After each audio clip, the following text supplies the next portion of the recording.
जो बात कही जा रही है कि आरती को नौकरी दी जाएगी, ये कही नहीं जाती, बल्कि आरती को अपॉइंटमेंट लेटर पकड़ाया जाता। ऐसे मामले को तो दिल्ली में बैठे मानवाधिकार आयोग को खुद संज्ञान लेना चाहिए, अपनी टीम को भेजना चाहिए। लेकिन क्या है कि बात अभी दिल्ली तक पहुंची ही नहीं है। मानवाधिकार संगठन सो रहा है, बिहार में कुछ नहीं कर रहा, वहां पर कुछ सामाजिक कार्यकर्ता है वो कर रहे हैं, ये सिर्फ लाइमलाइट गेन कर रहे हैं। ये आप भी जानते हैं और दिख भी रहा है कि उस लड़की के लिए हो क्या रहा है। दलित का और समण का मामला होता, हाँ। अगर हिंदू और मुसलमान का मामला होता, अगर ये पूंजीवादी और श्रमिकों का मामला होता, किसानों का और उद्योगपतियों का मामला होता, तो शायद ये ब्रेकिंग न्यूज चल रही होती। लेकिन क्योंकि सेमी कम्युनिटी का मामला है, एक पिछड़े घर की बेटी का मामला है, जो खबर बिकनी नहीं है, जो खबर बिकनी नहीं है, तो इसलिए शायद यहाँ चैनलों में दिखनी नहीं है। आरती केस को करीब 2 महीने से ज्यादा का वक्त हो गया। आरती हर दर पर गई इस उम्मीद से कि उसका दर्द कोई सुनेगा, उसको न्याय मिलेगा।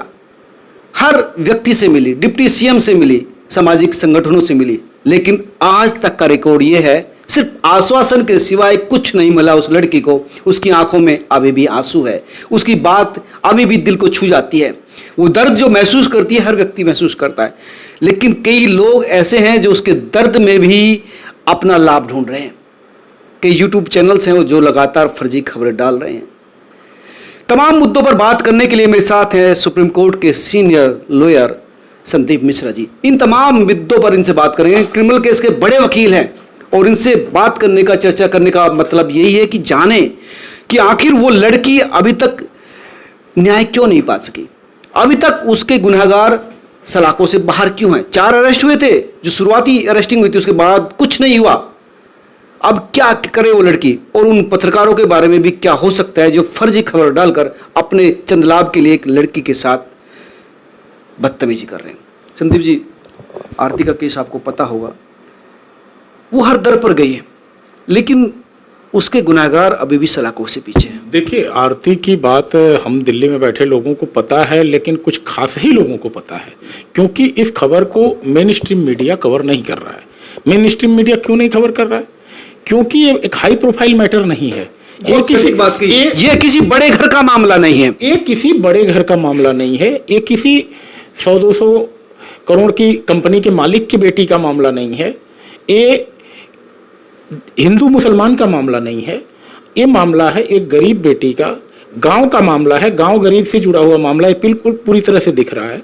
और इसलिए शायद यह मेन स्ट्रीम मीडिया में खबर दिख नहीं रही है। और हमारे जैसे लोगों को इस खबर की सच्चाई जानने के लिए यूट्यूब पे चल रहे बहुत सारे जो वीडियो हैं उसमें देखना पड़ रहा है, और उसके बाद हमें पता लगाना पड़ रहा है क्या सच्चाई है। क्योंकि बहुत सारे वीडियोज ऐसे कंट्राडिक्टिंग आ रहे हैं जिसमें बातें कुछ और कही जा रही हैं, वीडियोज में कंटेंट्स कुछ और हैं। तो इसलिए इस पर रिलाई कर पाना कि क्या सच्चाई है समझ में आना थोड़ा मुश्किल हो रहा है। जी, एक बात जो है कि गिरफ्तारी अभी तक पुलिस ने बाकी लोगों की क्यों नहीं की है? पुलिस के ऊपर पॉलिटिकल दबाव है, तो अब वो लड़की क्या करे? देखिए, हम लोग इस चीज़ को रियलाइज करते हैं कि पॉलिटिकल मास्टर्स के अधीन ही पुलिस काम करती है। पॉलिटिकल मास्टर्स बदल जाता है, पुलिस की कार्यवाहियां बदल जाती हैं, पुलिस के कार्य करने का तरीका बदल जाता है। और अभी जो अचानक बिहार में राजनीतिक परिवर्तन हुआ है उससे पुलिसिंग पे भी असर पड़ा है, और कहीं ना कहीं पुलिस की अकर्मण्यता दिख रही है। क्योंकि अगर इतना समय हो चुका है और अभी तक असली अपराधी जो है पुलिस की पकड़ से बाहर हैं, तो निश्चित ही जिस गंभीरता को जिले की पुलिस को दिखाना चाहिए था उसने अभी तक नहीं दिखाया है। कारण क्या है?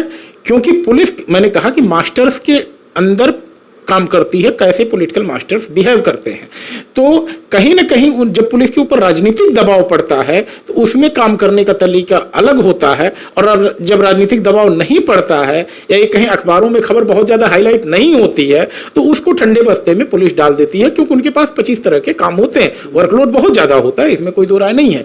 लेकिन आरती के मैटर में जो है, क्योंकि अभी तक न राष्ट्रीय मानवाधिकार आयोग ने संज्ञान लिया, ना अभी तक महिला आयोग ने संज्ञान लिया। क्यों? मैंने पहले कहा, एक गरीब का मामला है, गांव का मामला है, ऐसे लोगों का मामला है जो 2 जून की रोटी कमाते हैं, खाते हैं और सो जाते हैं। तो यहां पर अगर ये मामला शायद दिल्ली की खबरों में चला होता तो जो बात अभी आप कह रहे हैं और जिस चीज के लिए हमें यूट्यूब पे सर्च करना पड़ रहा है, शायद ये खबर मेन स्ट्रीम में चल रही होती और सारे न्यूज चैनल इसको लाइव रिपोर्टिंग कर रहे होते आरती के घर से। और शायद अगर ऐसा होता तो पटना में जो मुख्यमंत्री या उप मुख्यमंत्री बैठे हैं उनको भी इसका जवाब देना पड़ता कि भाई आरती के केस में लापरवाही क्यों हो रही है। अभी तक सच्चाई यही है, क्योंकि वो डिप्टी सीएम से मिल चुकी है लड़की, उसने आश्वासन दिया है लेकिन भूल गए, अभी तक कुछ नहीं हुआ तेजस्वी यादव से मिलने के बाद भी। देखिए, कहीं ना कहीं जब तक ऐसे मामलों में राजनीतिक दबाव नहीं बनता है तब तक कार्यवाही नहीं होती है। ऐसे मामले को तो दिल्ली में बैठे मानवाधिकार आयोग को खुद संज्ञान लेना चाहिए, अपनी टीम को भेजना चाहिए, लेकिन क्या है कि बात अभी दिल्ली तक पहुंची ही नहीं है। मानवाधिकार संगठन सो रहा है, बिहार में कुछ नहीं कर रहा, वहां पर कुछ सामाजिक कार्यकर्ता है वो कर रहे हैं, ये सिर्फ लाइमलाइट गेन कर रहे हैं, ये आप भी जानते हैं और दिख भी रहा है कि उस लड़की के लिए हो क्या रहा है। जो संस्थानिक जो मानवाधिकार संगठन है जिसका ये संवैधानिक दायित्व है वो सोया हुआ है, महिला आयोग सोया हुआ है। और राजनीतिक रूप से अगर देखें तो डिप्टी सीएम से मिलने के बाद भी कुछ नहीं हुआ। बताया जाता है कि स्थानीय विधायक का जो स्थानीय विधायक है उसका परिसर, इसमें सबसे बड़ी जो मतलब विडंबना है कि मैं अभी इस बात पे नहीं स्पष्ट हूं कि विपक्ष क्या भूमिका अदा कर रहा है। विपक्ष अगर इस मामले को तेजी से उठाता, पुरजोरी से उठाता, तो शायद ये मामला जो हम लोग अभी यूट्यूब चैनल के मामलों से सुन रहे हैं ये मेन खबरिया चैनलों से आता और इसमें एक सही कार्यवाही सही दिशा में होती। और अभी जो आश्वासन तक बात है, शायद अपॉइंटमेंट पे भी बात आती। जो बात कही जा रही है कि आरती को नौकरी दी जाएगी, ये कही नहीं जाती, बल्कि आरती को अपॉइंटमेंट लेटर पकड़ाया जाता, सिर्फ और सिर्फ आश्वासन नहीं। क्योंकि देखिए, प्रशासन और शासन के काम करने का तरीका एक ही होता है कि मामले को लिंगर ऑन कर दो, फिर लोगों के जहन से बात उतर जाएगी, फिर लोग भूल जाएंगे और मांग करना छोड़ देंगे। तो अभी मामला ताजा है, लेकिन ताजा होने पे ही मामला ठंडा कर दिया गया है क्योंकि इसकी रिपोर्टिंग दिल्ली के अखबारों में नहीं हो रही है। मैं बार बार इस चीज को फोकस कर रहा हूं, अगर ये खबर दिल्ली के अखबारों में चलती तो शायद कहानी कुछ और होती, शायद। लेकिन दिल्ली के अखबार, दिल्ली के टीवी चैनल्स तो एक मानक बनाकर बैठे हैं, प्रोफाइल, शहरी, इफेक्टिव, इस तरह की खबर। मैं कह रहा हूं, अगर दलित का और समण का मामला होता, अगर हिंदू और मुसलमान का मामला होता, अगर ये पूंजीवादी और श्रमिकों का मामला होता, किसानों का और उद्योगपतियों का मामला होता, तो शायद ये ब्रेकिंग न्यूज चल रही होती। लेकिन क्योंकि सेमी कम्युनिटी का मामला है, एक पिछड़े घर की बेटी का मामला है, जो खबर बिकनी नहीं है, जो खबर बिकनी नहीं है, तो इसलिए शायद यहाँ चैनलों में दिखनी नहीं है। एक जो लगातार सबसे बड़ी सोशल मीडिया पर कई लोग, कई यूट्यूबर इतनी गलत गलत थंबनेल के साथ इस तरह की खबरें बेच रहे हैं, कभी किसी को मार देते हैं, कभी किसी के साथ शादी उसी लड़की करवा देती है, तो कैसे वो बच्चे, वो लड़की गुहार कर करके थक गई है कि ऐसा मत कीजिए, लेकिन ये सिलसिला रुक नहीं रहा। देखिए, इस बात की बात तो लगातार चल रही है कि ओटीटी प्लेटफॉर्म पे जो न्यूज कंटेंट चल रहे हैं उनको रेगुलेट किया जाए और शायद जल्द ही ऐसी सूचना है कि सरकार इनको रेगुलेट करने के लिए रेगुलेशन लाने वाली है। कल भी सरकार ने कहा जल्दी आएगा और अगर ऐसा रेगुलेशन आता है तो शायद इनके ऊपर जिम्मेदारी भी बढ़ेगी और केवल अपने व्यूवर्स बढ़ाने के लिए जो फर्जी ब्रेकिंग चलाई जाती है उस पर भी रोक लगेगी। और हो सकता है कि इन लोगों के ऊपर आपराधिक कार्यवाही और आपराधिक मुकदमा भी दर्ज हो जो इस तरह की खबरें चला करके अपनी व्यूवरशिप बढ़ाते हैं और वो खबरें सच्चाई से परे होती हैं। इस पर कई यूट्यूब चैनल सरकार ने बंद किए हैं पिछले दिनों। बिल्कुल, देखिए, जो देश की सुरक्षा से जुड़े हुए मामले थे, खबरिया चैनलों को सरकार ने आदेश दिया कि यूट्यूब से हटाए जाएं और हटाए भी गए हैं। जी, तो अगर चाहते हैं कि आप सर्वाइव करें, आपका चैनल जिंदा रहे, तो सबसे पहले उन खबरों को हटाइए। कई फर्जी खबर, गलत वीडियो जो डाल रखे हैं उसको हटाइए। एक लड़की की इज्जत को इज्जत महसूस कीजिए। वो लड़की आपकी बहन भी हो सकती है, बेटी भी हो सकती है, कल आपके साथ क्या हो कुछ नहीं कह सकते। लेकिन अंतिम रूप से क्या कहेंगे वकील साहब इस पूरे मामले पर? आरती क्या करे अब?